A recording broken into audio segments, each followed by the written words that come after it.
സംസ്ഥാനത്ത് ഇടവേളയ്ക്ക് ശേഷം വീണ്ടും അതിശക്തമായ മഴയ്ക്ക് സാധ്യതയെന്ന് കേന്ദ്ര കാലാവസ്ഥാ നിരീക്ഷണ വിഭാഗത്തിന്റെ മുന്നറിയിപ്പ്. മധ്യ തെക്കൻ കേരളത്തിൽ തുലാവർഷ സമാനമായി ഇടിമിന്നലോടുകൂടിയ ശക്തമായ മഴയ്ക്ക് സാധ്യതയുണ്ടെന്നാണ് കാലാവസ്ഥാ നിരീക്ഷണ വിഭാഗം മുന്നറിയിപ്പ് നൽകിയിരിക്കുന്നത്.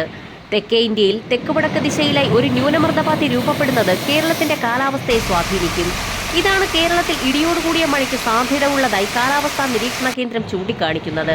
തെക്കൻ ജില്ലകളുടെ കിഴക്കൻ മേഖലകളിൽ ഇന്നലെ രാത്രി മുതൽ തന്നെ ഇടിമിന്നലോടുകൂടിയ ശക്തമായ മഴയും ചില പ്രദേശങ്ങളിൽ നേരിയ മഴയും റിപ്പോർട്ട് ചെയ്തു തുടങ്ങിയിട്ടുണ്ട്. വരും മണിക്കൂറുകളിൽ തിരുവനന്തപുരം, കൊല്ലം, പത്തനംതിട്ട, ഇടുക്കി, പാലക്കാട്, മലപ്പുറം ജില്ലകളിൽ ഒറ്റപ്പെട്ടയിടങ്ങളിൽ ശക്തമായ മഴയ്ക്കും ഇടിമിന്നലോടുകൂടിയ നേരിയ മഴയ്ക്കോ സാധ്യതയുണ്ട്.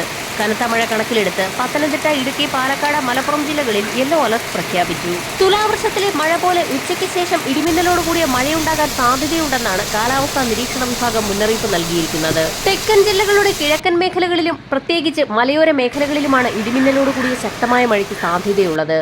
വരും ദിവസങ്ങളിലും ഈ കാലാവസ്ഥ തുടരും. മഴയ്ക്കൊപ്പം മണിക്കൂറിൽ 35 മുതൽ 40 കിലോമീറ്റർ വരെ വേഗതയിൽ ശക്തമായ കാറ്റിനും മോശം കാലാവസ്ഥയ്ക്കും സാധ്യതയുള്ളതിനാൽ പൊതുജനങ്ങൾ ജാഗ്രത പാലിക്കണമെന്ന് ദേശീയ ദുരന്ത നിവാരണ അതോറിറ്റി മുന്നറിയിപ്പ് നൽകി. മാന്നാർ കടലിടുക്കിനും തെക്കൻ ഒഡീഷയ്ക്കും വടക്കൻ ആന്ധ്രാപ്രദേശ് തീരത്തിനും മുകളിലായി ഉയർന്ന ലെവലിൽ ചക്രവാത ചുഴി രൂപപ്പെട്ടതിനാലാണ് നിലവിലെ മഴയ്ക്ക് അന്തരീക്ഷ സ്ഥിതി ഒരുങ്ങിയിരിക്കുന്നത്.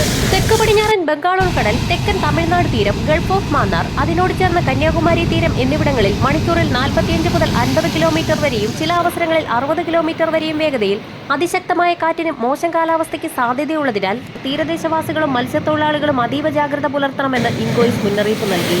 വരും മണിക്കൂറുകളിലെ കാലാവസ്ഥാ മുന്നറിയിപ്പുകൾക്കായി ചാനൽ സബ്സ്ക്രൈബ് ചെയ്യാൻ മറക്കാതിരിക്കുക.